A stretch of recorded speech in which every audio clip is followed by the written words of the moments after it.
Oh yeah, shout out to all the subscribers, Trap Media. I guess I guess we're gonna take on politics right now. That's been the vibes. That's been a big boost. Shout out to everybody that got us to that 1,000. But pay attention what's going on. See me, like I said, I play the middle, man. Cause at this point, it's all a game, and if you get too emotionally involved, you'll go crazy. So you kind of just gotta watch politics like you watch sports. But pay attention. Go back. So y'all remember, I'm taking y'all back to a time. Charlemagne, Joe Button, the big interview. Charlemagne finally secured it after weeks of Biden saying no, Biden being in the cut. And, he had a lot of negative press because he was having this mental lapses and, kind of forgetting things that people up in age go through with forgetfulness. It's just that he was doing it on a mainstream platform for a whole bunch of people to see. So he goes on there, and at the end of the interview with Charlemagne, he says, "You ain't black if you not voting for him." So he gets very jive with how he says it. Trying to speak as if he was the stereotypical black man, saying "you ain't" instead of "you aren't," which would be how he speaks. And there was a big negative frenzy about that. It was kind of like, ooh, like this really hurt the campaign. And it was looking like he just threw it all away right there. But when you have majority of mainstream media on your side, it's you can put the play in effect. So if we wanted to ban cars, all we would have to do is focus on accidents every day, and it would become a thing. And people are like, man, maybe we need to either ban cars or create some type of electric car that was more efficient than a human because it's just so many accidents. I didn't realize there was so many accidents. So, what? Or if you wanted to ban cigarettes, you could just point to all of the constant cigarette deaths. If you wanted to ban alcohol, you could do the same thing. The numbers are there for a lot of things.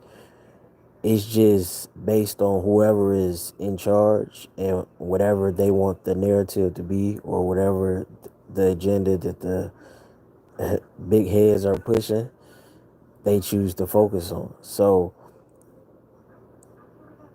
the same thing, it's not like the stuff hasn't been going on with the George Floyd. It was the guy in Atlanta at first, and that didn't work as planned because all of this started happening. Remember, the focus to this, it wasn't going on. It's not like you couldn't have focused on it in 19. It's not like you couldn't have been focusing on this, but you needed something to divert that negative energy off of that interview saying you ain't black, because he had almost tanked the election. So how do you bring it back? You got to make people so scared and make them just feel like the world is in so much chaos under the current administration that even people that are far right, just to get back some normalcy, be like, man, maybe we just need to get him out and give him back, because they just putting on the full line press. So on top of COVID, you get no sports. Now you got riots breaking out everywhere. Now you have statues being torn down. Now you have fights. Now you have constant turmoil. So for most people, it'll be like, man, let's just get back to some type of normalcy. And that was the major play. They tried with the guy in Atlanta. It backfired because they had the videos of him going in the house. But it just, the right situation fell in play. And like I said, you can point to whatever you point your camera to. You can make an agenda to fit to get rid of something or to stir a certain emotion towards. Like, you could do it towards car accidents. The numbers are there. You could do it towards the flu. The numbers are there. You can do it towards alcohol, cigarettes. The numbers are there. The same thing how they did with the COVID.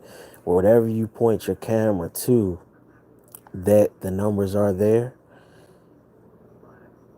that's what you can impact or make society react to. So just pay attention.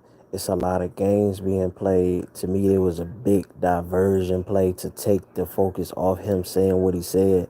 And at this point, I don't see how Trump wins the election. I just don't. I think it's too much energy behind all of these situations that have been occurring as far as with the police and civilians. There's too much of a push to disband police at this point, not even really defund, just to pretty much get rid of them and let the streets run the neighborhood. It's too much energy and money to have been put behind the BLM movement, and that's going towards Democratic funding of the campaign. And I feel like at this point, people just want to get back to normal, and they feel like if we get him out of office, it can get back to normal. Even though under Obama and Biden, you had Trayvon Martin, you had Walter Scott, you had Sandra Bland, you had Mike Brown, you had Jordan Davis, but nobody remembers that, and nobody cares about facts anyway. This is what the media has painted. This is what the media has put in people's heads.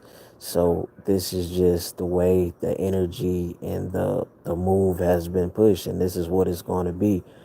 So it's going to be very, very, very hard for Trump to win the election again. Before all this, I thought he had it by a landslide, but this recent play that they just played on the chessboard, you gotta salute them, because it was a it was a crazy play, and they pretty much have won the game. I don't see what Trump could do to come back at this point.